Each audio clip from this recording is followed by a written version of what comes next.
The deep space listening post floated silently in the darkness, orbiting a lifeless asteroid on the edge of known space.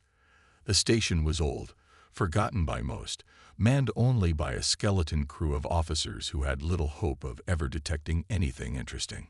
Lieutenant Mara Kellen stared at the data screen, her eyes heavy with boredom. It had been months since anything more than stray cosmic radiation had passed through their sensors. The universe, it seemed, had nothing to say.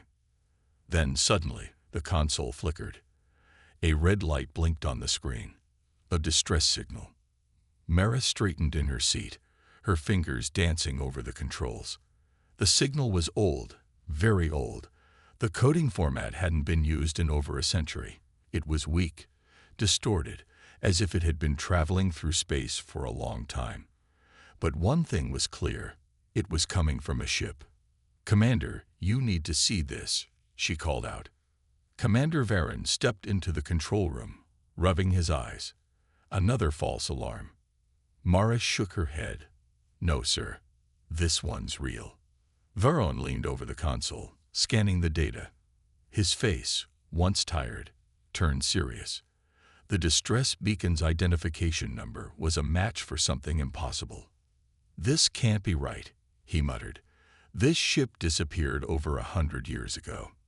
Mara felt a chill crawl up her spine. "Which ship, sir?" Varon exhaled slowly. "The Dreadnought Vengeance." The room went silent. Everyone in the galaxy knew the story of the Vengeance. The massive warship that vanished during humanity's first great war against the unknown enemy. Some believed it was destroyed. Others thought it had fallen into deep space, but no one had ever found any trace of it. Until now.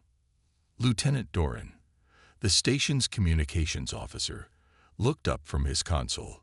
"Sir, the signal is repeating the same message over and over." "What does it say?" Varon asked. Doran hesitated. "It says, 'Do not come. They are still here.'" The room grew colder. Varon straightened, his voice now firm. "Send this to Central Command immediately.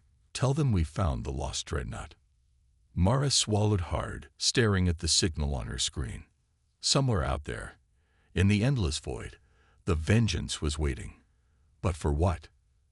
And more importantly, who was still there? The command center of the listening post was eerily quiet as the signal from the Vengeance continued to pulse on the screen. The message was clear, but it raised more questions than answers. Commander Varon paced the small room, his mind racing. A lost Dreadnought, one of the most powerful warships humanity had ever built, had just sent a warning from the depths of space. But to whom? And what was still out there? Lieutenant Mara Kellen broke the silence. "Sir, Central Command has acknowledged our report. They're sending a reconnaissance team." Varon sighed. "That's not enough. If this is really the Vengeance, they should be scrambling an entire fleet." "They don't believe it's real," Doran added. "They think it's just a ghost signal, some old transmission bouncing around in deep space."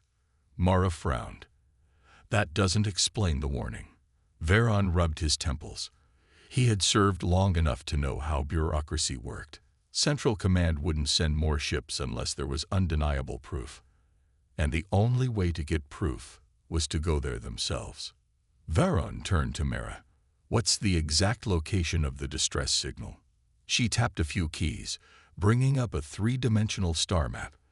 A blinking red dot marked the source.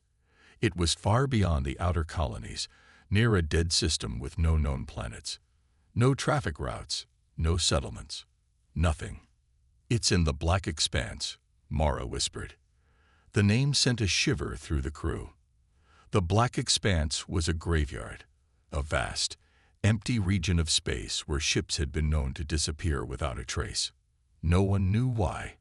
Doran cleared his throat. "Sir, we're not seriously thinking of going there, are we?" Varon's expression hardened. "If Command won't take this seriously, then we will." He turned toward Mara. "Prepare a scout ship. We're going to investigate." Mara hesitated, then nodded. "Understood, sir." Doran shifted uncomfortably. Commander, with all due respect, this could be a trap. Or worse. That message. They are still here. It sounds like a warning. I know, Varen said. But if there's even the slightest chance that the vengeance is out there, we need to find out what happened to it. And what it's warning us about. Mara and Doran exchanged uneasy glances. They both knew the risks. Ships that entered the black expanse didn't come back. As Mara relayed orders to the hangar bay, Doran turned back to his console. The signal was still repeating. Do not come. They are still here. Doran swallowed hard. They were going anyway. But something in his gut told him, whatever was waiting for them in the void, it was never meant to be found. The scout ship Raven emerged from the warp tunnel, its sleek black hull barely reflecting the distant starlight. Commander Varen sat in the pilot's seat, his hands steady on the controls as the vast emptiness of the black expanse stretched before them. No planets, no debris, just endless darkness. Lieutenant Mara Kellen studied the navigation display, her fingers tightening around the edges of the console. The signal is still active, sir. It's coming from dead ahead. Doran, seated at the tactical station, adjusted the long-range scanners. Still no other ships on sensors, but he hesitated, his voice tense. Varen glanced at him. But what? Doran exhaled sharply. I don't know, sir. It's strange. There's interference. The readings keep shifting, like something is distorting space itself. Varen's jaw tightened. That wasn't normal. Mara brought up the visual feed. I'm detecting an object at the signal's coordinates. It's huge. The main screen flickered to life, and for a long moment, no one spoke. There it was. The Vengeance. The Dreadnought was massive, its ancient hull floating lifelessly in the void. Scars from past battles marked its surface, and sections of the ship appeared damaged beyond repair. The once proud warship, feared across the galaxy, was now little more than a drifting relic. And yet, its distress beacon still pulsed. Varen swallowed. Bring us in closer. The Raven glided forward, approaching the derelict giant. As they neared, Mara's screen suddenly lit up with warnings. Sir, I'm detecting movement. Varen stiffened. Inside the Vengeance. Mara's face paled. No, outside. The screen zoomed in. Shadows moved against the Dreadnought's hull, shifting unnaturally in the darkness. Then Doran's console erupted with alarms. Something just powered up inside the Vengeance, he shouted. It's not dead, sir. It's waking up. A low hum filled the Raven as a transmission crackled through their comms. A voice, distorted and broken, whispered through the speakers. You should not have come. Varen's blood ran cold. Then, without warning, the Vengeance turned its massive cannons toward them. A deep rumble echoed through the void as the Vengeance, a dreadnought thought to be lifeless, began to stir. Commander Varen gripped the armrests of his seat as the Raven's sensors blared warning after warning. Mara's hands flew over her console, trying to stabilize the readings, but the interference was only growing stronger. The Vengeance's systems are activating, Doran reported, his voice edged with disbelief. Weapons, shields, even propulsion. This ship isn't dead. It was waiting. Varen clenched his jaw. For what? A second transmission came through, stronger this time. The voice was deep, mechanical, and filled with something that sent a chill through the entire crew. You should not have come. Mara paled. Sir, something is locking onto us. Varen reacted instantly. Evasive maneuvers. Get us out of here. The Raven's engines flared to life, and the scout ship banked hard to the right just as a brilliant beam of energy lanced out from the Vengeance. The shot barely missed, illuminating the darkness like a miniature sun before fading into the void. Doran cursed under his breath. That was a warning shot. Varen's mind raced. If the Vengeance was hostile, they couldn't afford a direct fight. Their scout ship was fast, but against a fully armed dreadnought, they were nothing more than an insect against a war machine. Mara's voice broke through the tension. "Sir, I'm detecting something else. Life signs aboard the Vengeance." Veron narrowed his eyes. "Human." She hesitated. "Yes, but also something else. Something wrong." Another blast fired from the Vengeance, barely missing them again. The Dreadnought wasn't trying to destroy them. It was trying to keep them away. Veron made a decision. "We're going in." Doran spun around. "Sir, that's suicide." Veron's gaze was steely. "Something's alive on that ship. And if there's even a chance that it's a distress call, we're not leaving them behind." He turned to Mara. "Find us a docking point. We're boarding the Vengeance." The Raven arsed through the void, dodging another warning shot, and then plunged toward the looming behemoth of the lost Dreadnought. As they approached, a final message crackled through the comms. "If you step aboard, you will never leave." Veron ignored it. The Raven locked onto the Dreadnought's docking port. They were going in. The air inside the Vengeance was stale, thick with the scent of old metal. And something else. Something wrong. Commander Veron led the way, his boots echoing in the empty corridor. Doran and Mara followed, weapons drawn. The ship's interior was vast, its hallways stretching into darkness. Dim emergency lights flickered along the walls, casting long, eerie shadows. "This place gives me the creeps," Mara muttered, glancing around. Doran gripped his rifle tighter. A lost Dreadnought shouldn't still have power. Something's keeping it alive. Veron stayed focused. "We need to find those life signs." They moved deeper into the ship. The silence was oppressive, broken only by the occasional groan of shifting metal. Every step felt like an intrusion, like something unseen was watching them. Then Mara gasped. "Commander, look at this." She pointed to the walls. Strange, jagged markings were carved into the metal, symbols they didn't recognize. Some looked burned into the surface, others like they had been scratched there by desperate hands. Doran's face darkened. "This doesn't look human." Before Veron could respond, a sudden noise echoed through the corridor. A deep metallic thud, followed by a scraping sound. Something was moving. Veron raised his weapon. "Stay alert." They pressed forward, following Mara's scanner. The life signs were close now, just beyond a massive sealed door. "This is it," Mara whispered. "Something, or someone, is in there." Veron stepped up to the console, wiping dust from the cracked screen. The interface was ancient, but still functional. He entered a command. The door groaned, then slowly slid open. The room beyond was a control center, filled with dead terminals and shattered glass. In the middle of the room stood a figure, tall, human-shaped, but wrong. Its skin was pale, almost translucent. Its eyes glowed with a dull, sickly light. Wires and tubes ran from its body into the walls, pulsing faintly. It turned its head toward them, slowly, and then it spoke. "You shouldn't have come." Veron's breath caught in his throat. Mara whispered in horror, "What happened to them?" The figure stepped forward. Its movements were stiff, unnatural, like a puppet on invisible strings. "You will understand soon." Then the ship shook. Lights flickered wildly. A new warning blared over the speakers. "Containment breach detected. Primary systems compromised." Doran aimed his rifle. "Commander, we need to leave. Now." The figure's expression didn't change. But as more shadows moved in the corners of the room, Veron realized the horrifying truth. They were not alone.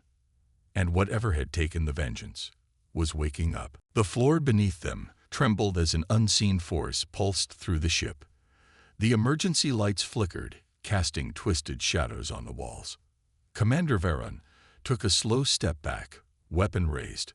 Mara and Doran did the same. The figure in front of them, once human, now something else, tilted its head, as if listening to something they couldn't hear. Then it moved. Not with the clumsy, jerking motions of before, but with unnatural speed. 1 second, it stood motionless. The next, it was inches from Veron. "You don't understand," it whispered, its voice distorted. "We became the ship." Varen barely had time to react before the sound of grinding metal filled the air. The walls shifted. Panels slid open, revealing tangled wires and thick, sinewy cables that pulsed like veins. Doran cursed. "The ship's alive." The airlock door slammed shut behind them. "We need an exit, now," Mara shouted, scanning for another way out. Varen kept his weapon trained on the figure. What happened here?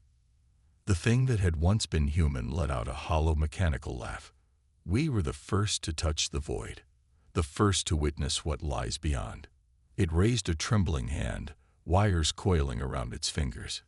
"But the void, it touched us back." Mara's scanner beeped rapidly. "Commander, something's spreading through the ship's systems. It's not just alive, it's conscious." A deep groan echoed from the hull, like the ship itself was waking up. The symbols on the walls flickered with faint, eerie light. Doran fired a warning shot. The figure didn't even flinch. Instead, its gaze turned towards the walls as if listening again. Then it whispered, "They are coming." The ship shuddered violently. A distant explosion rocked the corridor outside. Over the comms, the Black Star's pilot, Ensign Hale, shouted, "Commander, the Dreadnought just powered up its weapons. Something's overriding our systems." Static. Then silence. Varen's heart pounded. "We're getting out of here." Mara yanked a panel off the wall, exposing an old maintenance tunnel. "This leads back toward the docking bay." Doran covered their retreat as they scrambled inside, crawling through the tight, rusted space. Behind them, the air filled with static-filled whispers. Varen didn't look back, but he could feel it. The ship was watching them, and something else, something far worse, was coming. The tunnel walls pulsed like a living thing. Dim red lights flickered, casting long, shifting shadows. Every inch they crawled forward. The whispers grew louder. Commander Varen led the way, weapon drawn, his heart hammering in his chest. Behind him, Mara's scanner beeped erratically. "This ship is transmitting something," she whispered. "A signal." Varen shot her a sharp look. To who? Before she could answer, the tunnel trembled violently. A deep metallic groan echoed through the ship, as if the Dreadnought itself was crying out. Doran cursed. "We need to move. Now." They pushed forward, emerging into a maintenance bay near the docking port. The Black Star was still attached, its sleek frame barely visible through the shifting emergency lights. But something was wrong. The bay doors, which should have been sealed, were wide open.